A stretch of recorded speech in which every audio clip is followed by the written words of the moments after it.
Today we're going to talk about getting rid of overly general words and phrases. General words name classes or groups of things. These words are needed to classify or define something.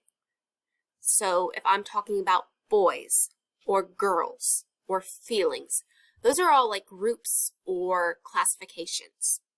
They're general. We need them for some sentences. But if that's all we say, then it's going to be really hard to picture. Specific words refer to examples of a group. So they're specific and concrete nouns, and they're a lot more vivid. They're easier to picture in our mind's eye. So for instance, a general word might be dogs. That's a general group or a general class, a general classification, dogs. But if I say the ugly snarl-toothed Dalmatian, you can picture that a lot more vividly because it's specific. So for the following, try to list the letter of the words in order from the most general to more specific to the most specific.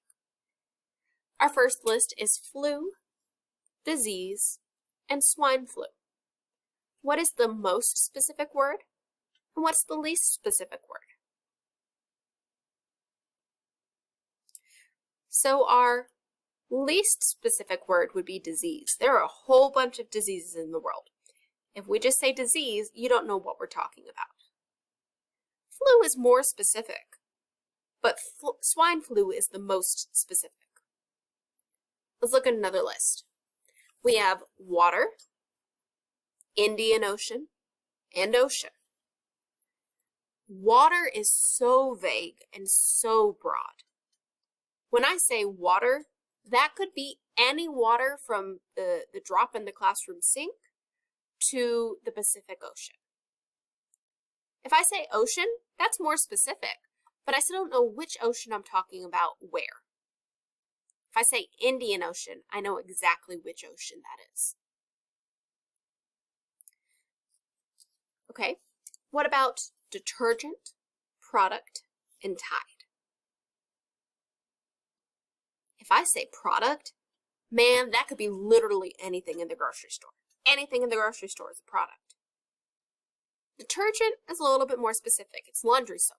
Well, we don't know what kind of laundry soap. But if I say Tide, you can picture the orange box with the Tide logo. That's super specific.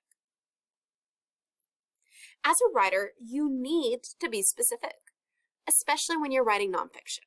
It helps the reader know exactly what you're talking about.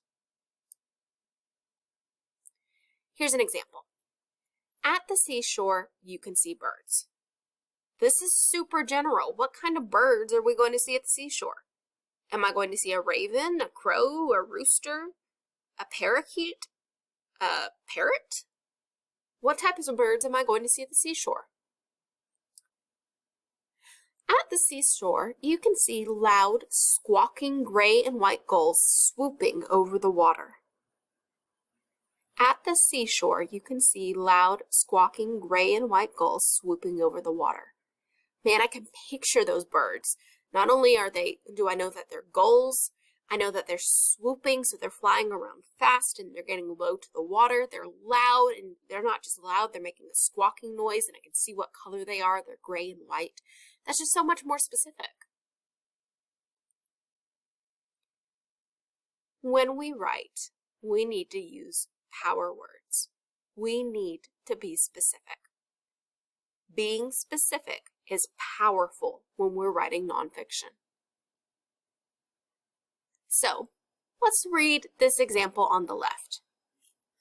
The words that are bolded are way too general. The pet store sells everything you need to have a pet. They have all kinds of animals.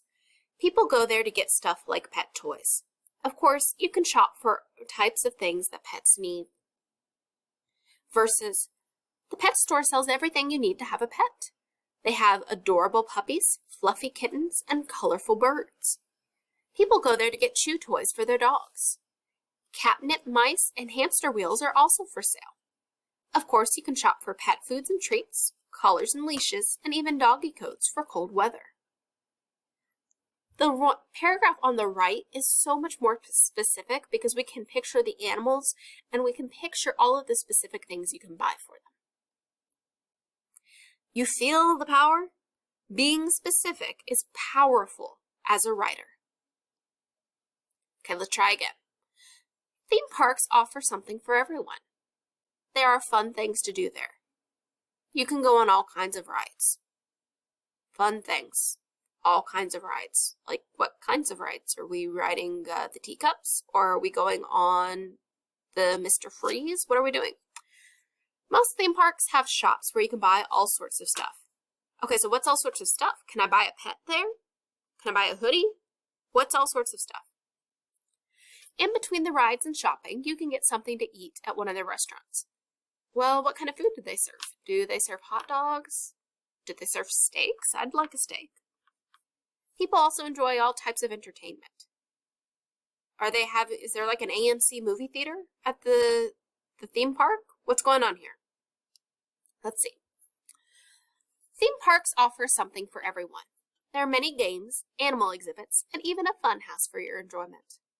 Of course, most people love the wild roller coasters, exciting rides like the Whip, as well as kiddie rides such as the merry-go-round. Theme park shops offer t-shirts, mugs, and small and expensive souvenirs. In between the rides and the shopping, you can get burgers, fries, hot dogs, and frozen yogurt in the food court or restaurant. People also enjoy listening to the bands and watching theme-related skits. I can see everything in my head from the right paragraph, but the left one doesn't give me any information at all. The right paragraph is more powerful.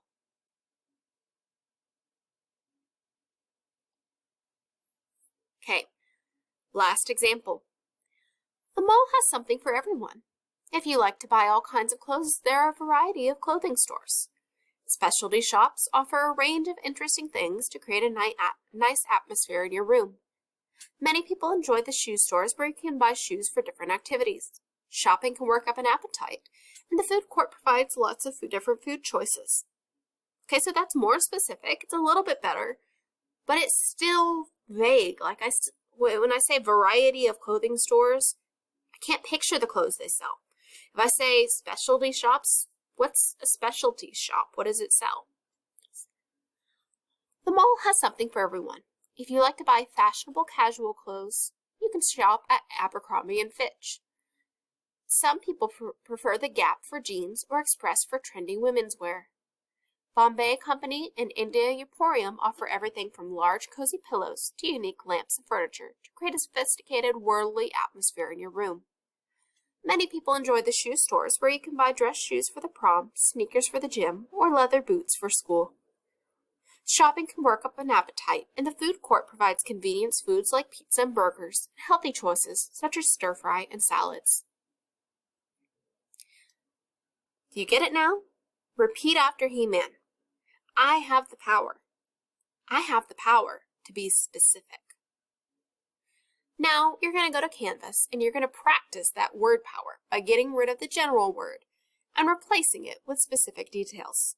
For instance, you might see a sentence that says, the fish tank had lots of things in it. You're going to replace that sentence, replace the general word with something that is more specific.